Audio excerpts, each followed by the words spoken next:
좀 다른 것 같습니다.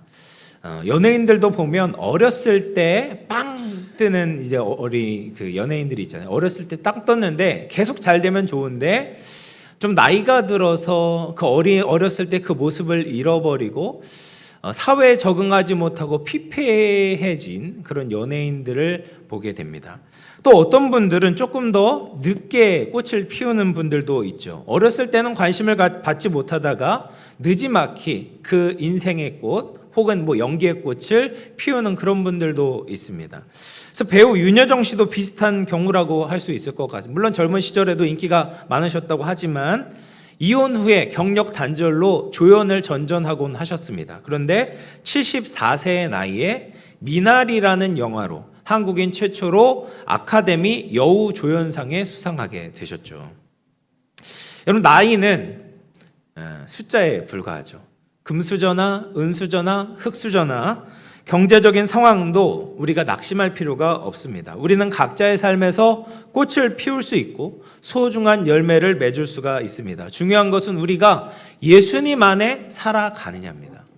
예수님을 따라 살아가느냐, 예수님을 믿음으로 사느냐가 중요한 것이죠. 그러면 우리는 오늘도 예수님의 향기를 낼 수 있어요. 그리고 오늘을 의미 있고 보람 있고 또 찬란한 인생으로 살아갈 수가 있습니다.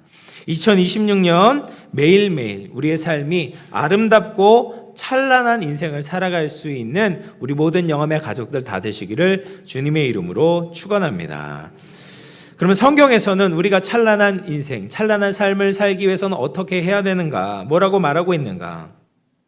먼저는 하나님의 말씀을 들으라라고 말씀하세요. 하나님의 말씀을 들으라는 거예요. 하나님께서 우리에게 정해주신 나의 정체성을 믿을 때 우리는 찬란한 삶을 살아갈 수가 있습니다. 여러분, 우리가 꿈꾸는 찬란한 인생이란 어떤 것입니까? 세상은 우리가 어떤 것을 많이 성취하고 높은 자리에 올라가서 사람들이 다 우러러 봐야지 찬란하다라고 이야기를 합니다. 네가 성공해라. 그러면 빛이 날 것이다. 그러면 찬란한 인생을 살 것이다 라고 강요합니다. 근데 오늘 본문을 보면 예수님은 전혀 다른 말씀을 하고 계십니다. 예수님께서는 제자들을 향해, 우리를 향해 뭐라고 말씀하십니까? 너희는 세상의 소금이다라는 거예요. 너희는 세상의 빛이다 라고 말씀하세요. 너희는 세상의 소금이 되라. 너희는 세상의 빛이 되라가 아니에요. 명령형이 아니라 평서형으로 말씀하고 계시는 거예요. 미래형이 아니라 현재형으로 말씀하고 계시는 겁니다. 이것은 하나님의 선언인 것이죠. 여러분, 우리가 찬란한 인생을 살 수 있는 첫 번째 비결은 바로 이 주님의 말씀, 이 주님의 선언을 아멘으로 받아들이는 겁니다. 여러분, 소금과 빛이 우리의 인생에 있어서 얼마나 필수적인 물질입니까? 소금은 고대 근동에서 부패를 막을 수 있는 유일한 방부제였습니다. 냉장고도 없는 뜨거운 날씨에서 고기와 생선을 안전하게 보관하기 위해서는 소금을 뿌려야만 했습니다. 또 사람의 몸에도 염분이 반드시 필요하죠. 그냥 맹물만 먹어서는 사람이 살 수가 없죠. 적절한 염분이 작더라도 적은 양이라도 염분이 있어야지만 우리 몸의 건강을 유지할 수가 있습니다. 또 빛이 얼마나 중요합니까? 최근에 이제 빛에 대한 설교를 많이 했었는데 빛은 모든 만물의 근원이 되죠. 그리고 생명의 근원이 되고 지식과 인식의 근원이 된다라고 말씀을 드렸습니다. 또 어둠은 빛이 있을 때만 물러가게 됩니다. 근데 하나님께서는 우리에게 너희가 세상의 소금이고 세상의 빛이다라고 말씀하십니다. 세상을 부패하지 않게 만들고 세상의 어둠을 물러가게 하는 존재이다라고 선언하고 계세요. 그런데 많은 성도님들이 이 하나님의 말씀을 받아들이지 못합니다. 왜냐하면 지금 나의 모습이 소금과 빛과는 너무나도 거리가 멀게 느껴지기 때문에 그렇습니다. 그러면서 자신을 자책하고 자신에 대해서 부정적으로 평가하게 되는 겁니다. 근데 예수님께서 제자들에게 이 말씀을 하셨을 때 제자들의 모습이 어떻습니까? 우리와 별반 다르지 않았습니다. 그들도 그들의 모습을 보면 빛도 아니고 소금도 아니었습니다. 모든 면에 있어서 부족했다라는 거예요. 평범한 어부였고요. 어떤 사람은 민족의 반역자라고 일컬어졌던 세리였고 또 성격도 급하고 허물도 많고 실수투성이었습니다. 그런데 주님은 현재 그들이 이뤄놓은 결과로 그들을 평가하시는 것이 아니었어요. 예수님 안에 있는, 예수님과 함께 있는 그들의 상태를 보고 말씀을 하시는 거예요. 예수님 안에 있을 때, 예수님을 믿을 때 그들은 하나님과의 관계가 회복될 수 있는 것이죠. 무한하신 하나님과 함께 할 수 있는 겁니다. 이 사실 때문에 예수님께서 말씀하시는 거예요. 지금은 부족할지라도 나를 따르는 너희는, 나를 믿는 너희는 이미 세상의 소금이고 세상의 빛이다라는 겁니다. 이것이 주님의 인정이고 이 인정을 그대로 받아들이는 것이 찬란한 인생을 살아갈 수 있는 첫 번째 비결입니다. 여러분 스티그마 효과라고 들어보셨는지 모르겠습니다. 낙인 효과라고도 불리는데요. 한마디로 정의하면 남들이 나를 부정적으로 평가하거나 나쁜 사람이라고 낙인을 찍으면 그 부정적인 기대대로 행동이 나빠지는 현상을 말합니다. 이 스티그마라는 것은 이제 헬라어인데요. 당시에는 가축이나 노예나 범죄자에게 불에 달군 도장을 찍곤 했습니다. 그래서 그 도장으로 말미암아 그 사람이, 이 가축이 소유가 누구에게 있는지 또 그 사람의 신분이 어떤지를 나타내는 표시를 했던 것이죠. 그래서 자유로운 사람이라고 해도 한번 낙인이 찍히게 되면 영락없이 종으로, 노예로 살아갈 수밖에 없었다라는 겁니다. 근데 지금도 이 낙인 효과가 여전히 나타나게 됩니다. 어떤 사람들이 한 아이에게 이렇게 말한다고 생각해 보십시오. 넌 왜 항상 그렇게 말썽을 부리냐? 넌 커서 뭐가 되려고 그러니? 넌 정말 문제아야. 이런 말을 하면 안 되겠지만 이런 말을 어떤 아이에게 한다고 생각해 보십시오. 말썽을 부리는 아이예요. 근데 모든 사람들이 그 아이에게 그렇게 이야기를 합니다. 처음에는 그 듣는 아이가 별것 아니라고 생각할 수 있겠지만 지속적으로 그런 말을 듣게 되면 자존감이 떨어지고 수치심이 생기게 되는 겁니다. 그리고 결국 이렇게 생각할 겁니다. 그래, 어차피 사람들은 나를 나쁘게 생각하지. 그래, 노력해도 소용이 없다. 반항심과 체념 통해서 결국 사람들의 기대대로 더 나쁜 짓을 많이 저지르게 되는 것이죠. 근데 이 스티그마 효과와 정반대되는 효과가 있습니다. 로젠탈 효과가 있는데요. 긍정적인 기대나 관심이 사람에게 좋은 영향을 끼치게 된다라는 겁니다. 그래서 하버드대 심리학과 교수였던 로젠탈이 초등학교 전교생을 대상으로 지능 검사를 한 겁니다. 그리고 그 검사 결과와 전혀 상관이 없는 20%의 아이들을 무작위로 선별을 했어요. 그리고 선생님에게 이 아이의 지능 점수가 굉장히 좋게 나왔다라고 거짓말을 한 겁니다. 진짜가 아니에요. 거짓말이에요. 그런데 8개월 뒤에 다시 그 아이들을 검사를 해봤더니 그 명단에 있던 아이들의 성적이 많이 올라갔다라는 거예요.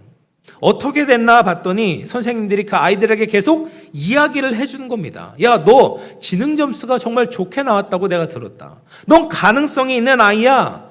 칭찬해주고 격려를 해주니까 아이들이 그 기대에 부응하려고 노력을 하게 되었다는 것이죠. 그리고 좋은 성적을 받게 되었다는 겁니다.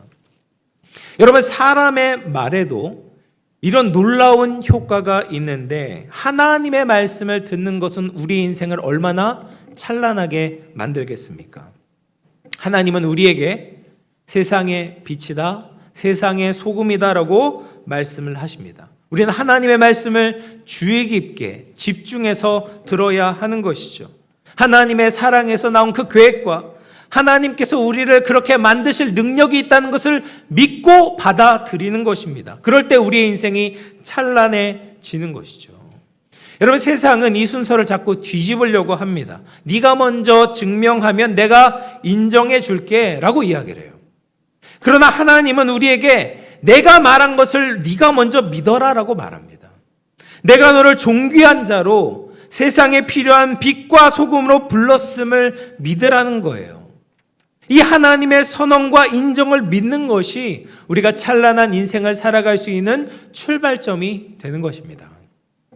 사랑하는 성도 여러분, 2026년을 시작하는 첫날 우리의 자아상이 하나님의 말씀으로 세워질 수 있기를 축복합니다. 나의 현재 형편이 어떠하든지, 나의 지금 모습이 얼마나 초라하든지 상관없이 하나님의 말씀을 들으십시오. 너는 세상의 소금이다. 너는 세상의 빛이다. 네가 필요하다라고 우리를 인정해주고 계시는 겁니다. 그 주님의 빛이라고 하셨기 때문에 그 말씀은 우리에게 이루어질 줄로 믿습니다. 이 정체성의 확신을 가지시고 세상의 평가에 주눅들지 말고 당당하고 찬란한 인생을 살아갈 수 있기를 바랍니다. 이 하나님의 말씀을 늘 마음에 새기시고 하나님의 진정한 비전과 소망을 가지고 한 해를 살아갈 수 있는 저와 여러분 되기를 주님의 이름으로 축원합니다. 두 번째로 우리가 찬란한 인생을 살기 위해서는 하나님의 부르심을 따라 살아가야 합니다. 마태복음 5장 말씀을 보면 5장 13절 말씀을 보면 너희가 세상의 소금이다라고 말씀을 하시는데 맛을 잃은 소금이 있다라고 말합니다.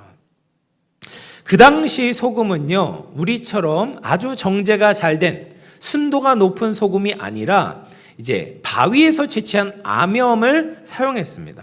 그래서 이 암염은 순수한 소금이 아니라 다른 불순물들이 많이 혼합이 되어 있었던 것이죠. 그래서 그 암염에 비를 맞거나 또 혹은 이제 습기에 노출이 되게 되면 소금기는 이 나트륨은 물에 녹아서 빠져나가게 되고 물에 잘 녹지 않은 불순물만 남는 경우가 있었다고 합니다. 그래서 겉보기에는 하얀 덩어리여서 소금처럼 보이지만 사실에는 알맹이가 빠져 있는 거죠. 소금기는 다 빠져나간 겁니다.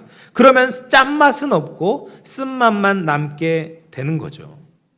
그렇게 되면 어떻게 되겠습니까? 그것은 아무 때도 쓸모가 없어서 길가에 버려져서 길을 다지는 용도로밖에 쓸 수 없는 거예요.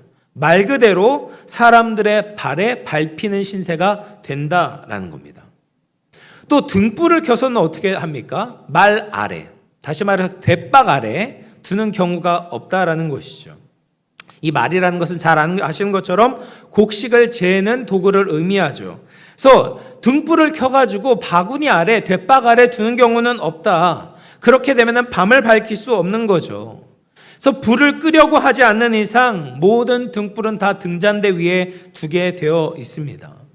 하나님께서 우리를 세상의 빛이라고 세상의 소금이라고 말씀하셨음에도 불구하고 마치 짠맛이 사라진 소금처럼 바구니 아래에 있는 등불처럼 살아가는 자들도 있다라는 거예요.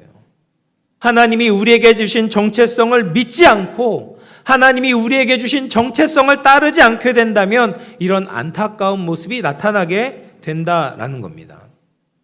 우리를 소금이라고 말씀하셨지만 우리에게 너무 많은 불순물이 있다면 우리는 하나님이 우리에게 주신 사명을 감당할 수가 없는 겁니다. 하나님의 말씀이 아니라 세상적인 가치관으로 우리의 마음을 가득 채우게 된다면 짠맛이 아니라 쓴맛이 나게 된다라는 것이죠.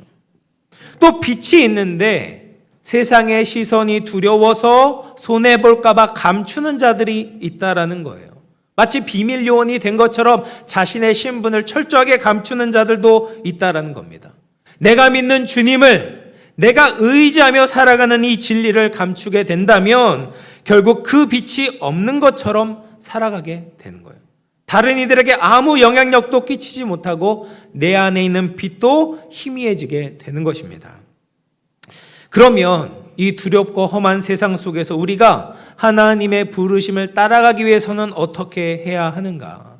바로 성령님을 의지해야 합니다.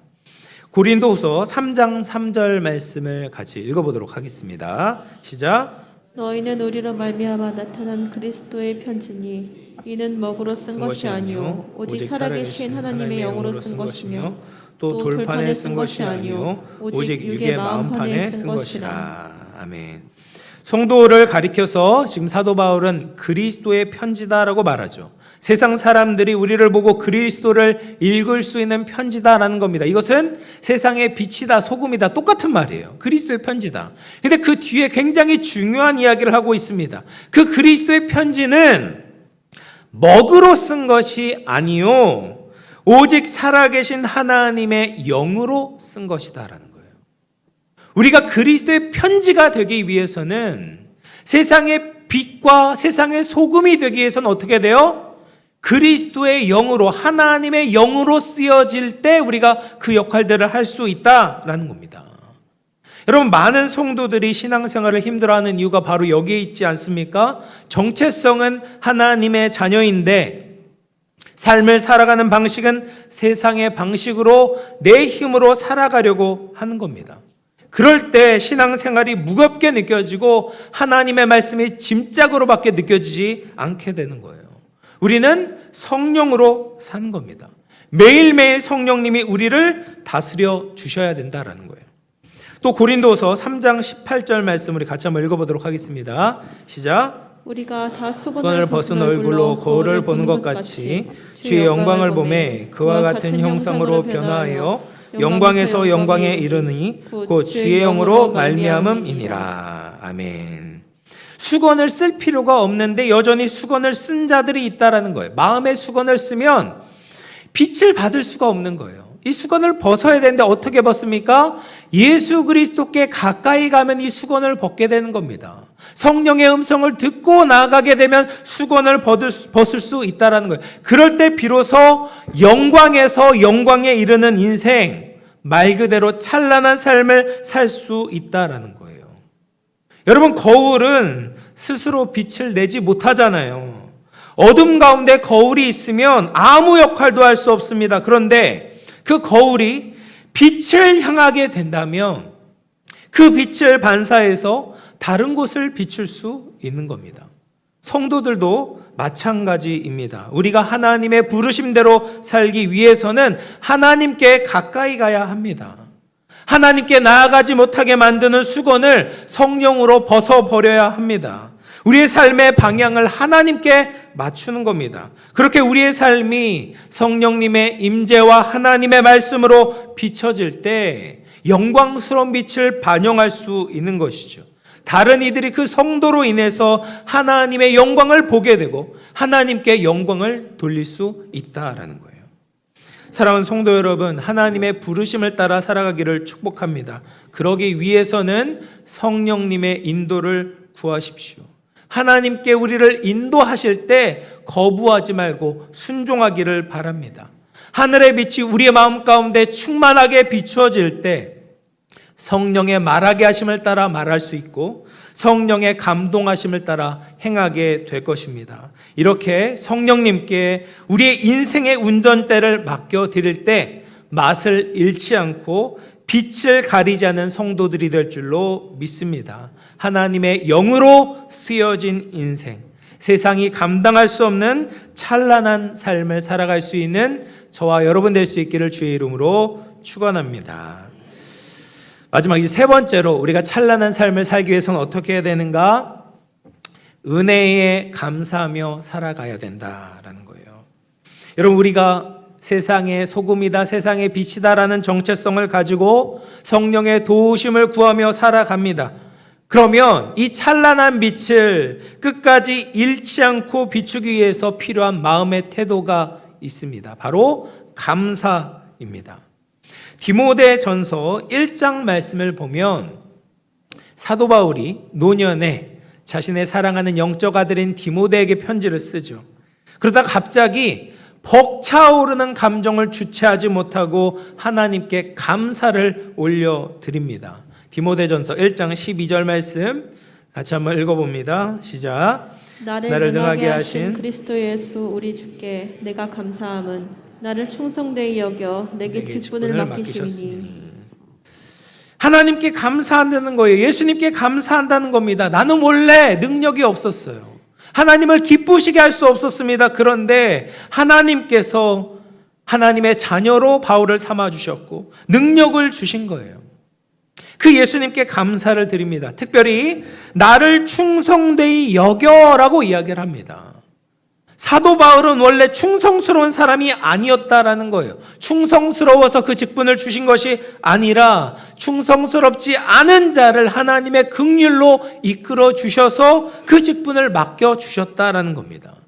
사도 바울이 과거에 어떤 삶을 살았습니까? 13절 말씀을 보시면 그의 과거에 대해서 아주 솔직하게 털어놓습니다. 13절 같이 한번 읽어봅니다. 시작. 내가 전에는 비방자요 박해자요 폭행자였으나 도리어 긍휼을 입은 것은 내가 믿지 아니할 때에 알지 못하고 행하였음이라. 이것이 원래 과거에 바울이 가지고 있었던 모습이었어요. 그는 예수 믿는 자를 잡아 가두었던 어둠 그 자체였습니다. 맛을 잃은 소금 정도가 아니라 독을 품은 소금이었습니다. 상식적으로는 바울은 하나님께로 가까이 갈 수가 없었습니다. 낙인이 찍혀야 되고 영원히 매장당해야 마땅할 죄인이었습니다. 그런데 주님은 그런 바울을 그냥 버려두지 않으셨습니다. 그의 긍휼을 베풀어 주셨습니다. 그를 믿어 주셨습니다. 그리고 충성된 자로 여겨주시고 세상에 빛을 전하는 사도로 세워주신 겁니다. 바울은 평생 그 사실을 잊지 않았습니다. 나 같은 죄인을, 나 같은 핍박자를 주님이 살려주셨구나.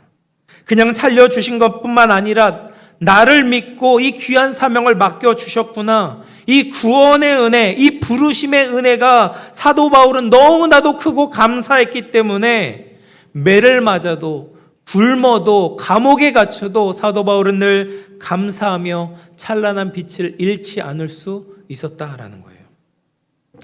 사랑하는 성도 여러분, 우리가 살다 보면 왜 낙심하게 됩니까? 왜 내 인생이 찬란하지 않고 어둡다고 느껴집니까? 내가 돈이 없어서가 아니에요. 내가 환경이 나빠서가 아닙니다. 내가 힘이 없어서가 아닙니다. 내 마음속에 나를 구원하신 하나님의 은혜에 대한 감사가 식었기 때문입니다. 이 감사가 식어질 때 내 안에 있는 빛이 사그라드는 거예요. 찬란한 삶을 살아갈 수가 없다라는 겁니다.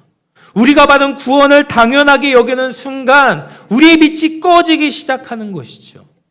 입술에서는 찬송 대신 불평이 나오게 되고 얼굴에는 기쁨 대신 짜증이 묻어나게 되는 겁니다. 불평하는 빛은 없는 거죠. 짜증내는 소금은 존재할 수가 없는 겁니다. 하지만 14절 말씀, 디모데전서 1장 14절 말씀을 보면 사도 바울은 그 은혜가 얼마나 큰지 이렇게 이야기를 합니다. 14절 같이 읽어봅니다. 시작. 우리 주의 은혜가 그리스도 예수 안에 있는 믿음과 사랑과 함께 넘치도록 풍성하였도다. 아멘. 우리 주의 은혜가 넘치도록 풍성했다라는 거예요. 바울의 감격 아니겠습니까? 자신을 향한, 바울을 향한 하나님의 은혜가 너무나도 커서 측량할 수가 없다라는 거죠.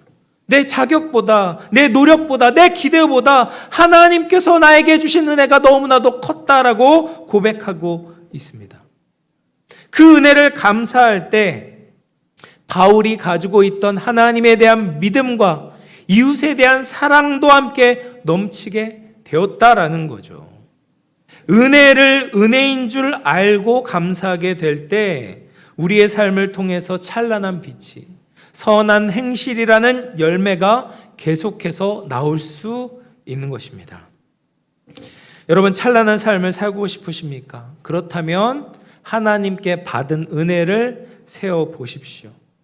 다른 사람과 비교하면서 내가 없는 것, 내가 못 가진 것을 세지 말고 보잘것없는 나에게 찾아오셔서 하나님께서 베풀어 주신 그 과분한 은혜를 생각해 보십시오. 하나님의 은혜에 감사해서 눈물을 흘릴 때 세상을 썩지 않게 하는 방부제가 되는 겁니다. 나 같은 사람을 써주시는 것이 감사해서 하루하루를 살아가는 사람이 그 어떤 보석보다 찬란하게 빛나게 될 줄로 믿습니다. 사랑하는 성도 여러분, 이제 말씀을 마무리하겠습니다. 여러분, 우리는 나의 능력과 나의 상황과 나의 조건과 상관없이 찬란한 인생을 살아갈 수 있습니다. 왜냐하면 하나님께서 우리를 그렇게 불러주셨기 때문에 찬란한 인생을 살 수 있는 것이죠. 하나님은 내가 이 세상에 꼭 필요한 존재라고 말씀하십니다. 이 세상을 살리기 위해, 어둠을 몰아내기 위해 하나님께서 하나님의 손으로 우리를 붙드시겠다라고 말씀하고 계시는 거죠. 또 우리는 우리 안에 계신 성령님을 의지할 때 찬란한 삶을 살 수 있습니다. 내 힘이 아니라 성령님의 능력으로 예수님께 가까이 나아가면 되는 겁니다. 예수님의 빛으로 충만하면 되는 겁니다. 그럴 때 내가 아닌 주님으로 찬란한 인생을 살아가게 될 줄로 믿습니다. 마지막으로 우리를 부르신 하나님의 은혜에 날마다 감사할 수 있기를 바랍니다. 이 감사의 빛이 우리가 지속적으로 하나님의 사람으로서 찬란한 빛을 낼 수 있도록 만들어 줄 것입니다. 2026년도 새해에 하나님이 우리에게 허락하신 이 귀중한 삶과 인생이 찬란하게 빛나서 하나님께 영광을 돌리고 세상 가운데 하나님의 영광을 드러낼 수 있는 우리 모든 영암의 가족들이 다 될 수 있기를 주님의 이름으로 축원합니다. 자, 기도하겠습니다. 하나님, 부족한 우리를 사랑하시고 빛과 소금으로 불러주시니 감사합니다.